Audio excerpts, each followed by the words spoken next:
Good afternoon friends, welcome to my YouTube channel advocate Amit Kumar Gupta. अपने income tax के cases की series में आज जो केस मैं आप लोगों के सामने डिस्कस करूंगा उस केस का नाम है principal commissioner of income tax versus Mahagun realtors private limited. ये केस 443 ITR पेज नंबर 194 पे रिपोर्ट हुआ और ये केस 5 अप्रैल 2022 को डिसाइड किया गया। फ्रेंड्स, बहुत इंपॉर्टेंट जजमेंट है जहां पे हमको छोटी छोटी बारीकियों से कितना इफेक्ट एक एसएससी की असेसमेंट पे पड़ सकता है, ये केस इस चीज का एक परफेक्ट एग्जांपल है। इस केस को डिस्कस करने से पहले एक सुप्रीम कोर्ट का जजमेंट है principal CIT versus Maruti Suzuki India limited 2019 का। जो सुप्रीम कोर्ट का जजमेंट है उसके अंदर सुप्रीम कोर्ट ने कहा कि यदि कोई कंपनी अमलगमेट होती है किसी और कंपनी में और अमलगमेशन के बाद जो नोटिस जो है यदि उसी कंपनी के नाम में दिया जाता है जो अमलगमेट हुई होती है तो वो नोटिस वैलिड नहीं होता। इसी केस का बेनिफिट लेते हुए प्रेजेंट केस के अंदर एसएससी ने अपने नोटिस को क्वेश कराया। केस के फैक्ट्स इस तरीके से थे। एसएससी ने अपनी रिटर्न फाइल करी। रिटर्न फाइल करने के बाद एसएससी का अमलगमेशन हो गया। अमलगमेशन होने के बाद एसएससी की असेसमेंट की गई। असेसमेंट करने के बाद कुछ एडिशंस कर दिए गए। एडिशंस करने के बाद एसएससी CIT अपील के पास गया। CIT अपील ने कुछ मैटर्स पर एसएससी को रिलीफ दे दिया। लेकिन यहां तक जो पॉइंट था वो ये था कि जब एसएससी को स्क्रूटनी का नोटिस आया था तो वो एसएससी के नाम पर आया था और एसएससी जो है अब वो अमलगमेट हो चुका था, यानी कि वो एंटिटी एग्जिस्ट नहीं करती थी। For the sake of brevity SSC को मैं MRPL एब्रीवेशन से यूज करूंगा। नोटिस आया MRPL को। ये नोटिस तब आया जब कंपनी अमलगमेट हो चुकी थी।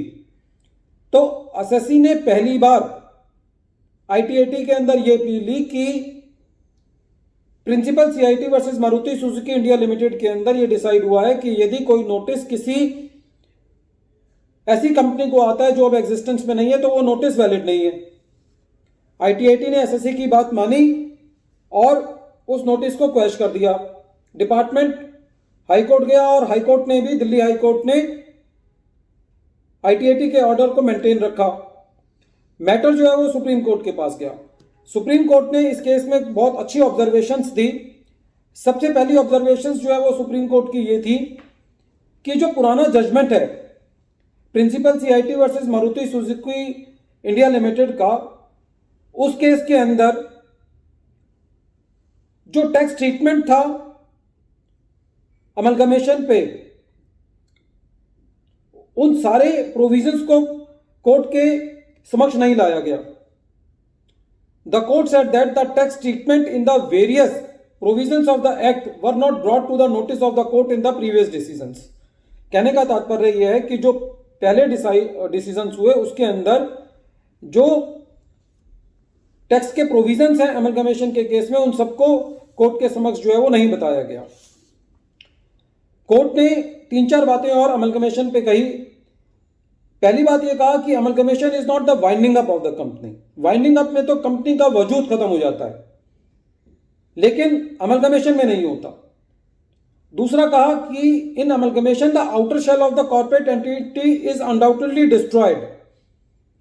जब अमलगमेशन होती है तो मोटे तौर पे कंपनी खत्म हो जाती है, लेकिन अमलगमेशन के केस में कंपनी जो है वो चलती रहती है, उसका व्यापार जो है वो चलता रहता है। आउटर शेल डिस्ट्रॉय हो गया लेकिन कंपनी का जो व्यापार है, क्योंकि जिस कंपनी में अमलगमेट हुई होती है उस कंपनी के अंदर उसका व्यापार चल रहा होता है। ये बात जो है कोर्ट ने इस केस में कही। अब बात आते हैं इस केस के जो कोर्ट की ऑब्जर्वेशंस थी। कोर्ट ने ये कहा कि ये केस असेसमेंट ईयर 6-7 का है। एसएससी ने अपनी रिटर्न जो है वो 30 जून 2006 को फाइल करी। 30 जून 2006 को अपनी रिटर्न फाइल करने के बाद एसएससी का जो अमलगमेशन था वो 10 सितंबर 2007 को हुआ और जब 10 सितंबर 2007 को अमलगमेशन हुआ तो यह अमलगमेशन 1 अप्रैल 2006 से माना गया। एसएससी ने अपनी रिटर्न 30 जून 2006 को फाइल करी थी, इसलिए एसएससी अपनी रिवाइज रिटर्न कोर्ट ने कहा कि 31 मार्च 2008 तक कर सकता था, लेकिन एसएससी ने जब अपनी रिटर्न फाइल कर दी और उसका अमलगमेशन हो गया तो कोर्ट का यह कहना था कि एसएससी को अपनी रिवाइज रिटर्न फाइल करनी चाहिए थी, क्योंकि एसएससी का अमलगमेशन हो चुका है और रिवाइज रिटर्न फाइल करने का टाइम बाकी है। तो पहला तो कोर्ट का यह कहना था कि एसएससी ने उस वक्त अपनी बस जो है वो मिस कर दी। फिर उसके बाद एसएससी के यहां सर्च हुई 27 अगस्त 2008 को। 27 अगस्त 2008 को सर्च होने के बाद एसएससी को रिटर्न फाइल करने के लिए बोला गया और एसएससी ने अपनी रिटर्न 28 मई 2010 को फाइल करी। तो जब एसएससी ने 28 मई 2010 को अपनी रिटर्न फाइल करी तो वो रिटर्न भी पुराने नाम में फाइल करी, जिसके नाम में नोटिस आया था एमआरपीएल के नाम में। तो कोर्ट का यह कहना था कि जब आपकी कंपनी अमलगमेट हो गई थी तो आपने फिर पुराने नाम में और पुराने पैन नंबर में और पुरानी डेट ऑफ इनकॉर्पोरेशन के साथ क्यों अपनी रिटर्न फाइल करी। कोर्ट ने यहां तक भी ऑब्जर्व किया कि जब आपने अपनी सेक्शन 153A के अंदर रिटर्न फाइल करी तो रिटर्न के फॉर्म के अंदर एक कॉलम आता है जहां पे ये लिखा जाता है कि कोई बिजनेस ऑर्गेनाइजेशन हुआ या नहीं हुआ। तो वहां पे भी आपने नॉट एप्लीकेबल कर दिया, वहां पे भी नहीं बताया कि हमारी कंपनी जो है अमलगमेट हो चुकी है।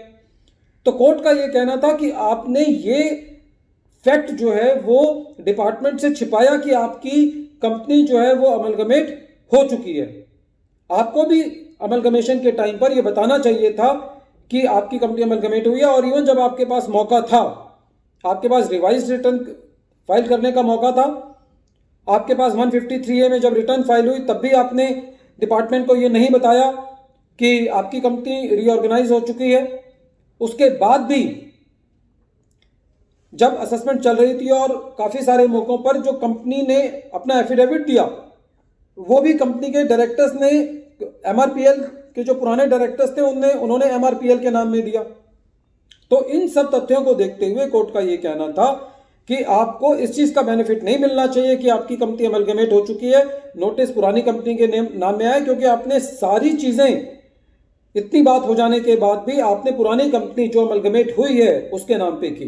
तो कोर्ट ने ये मैटर को दिल्ली हाई कोर्ट को रिवर्ट बैक कर दिया और ये कहा कि आप इस मुद्दे पर ये जो आपने असेसमेंट क्वैश कर दी है आप इसको मेरिट पर दोबारा सुने और टेक्निकल ग्राउंड पे ये असेसमेंट जो है वो क्वैश नहीं होगी।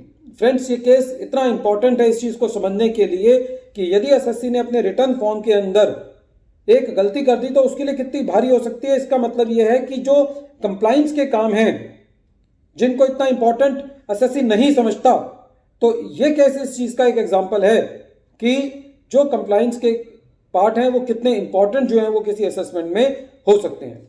फ्रेंड्स, एक बार फिर मैं केस का नाम रिपीट कर रहा हूं। केस का नाम है principal commissioner of income tax versus Mahagun realtors private limited. Thank you friends.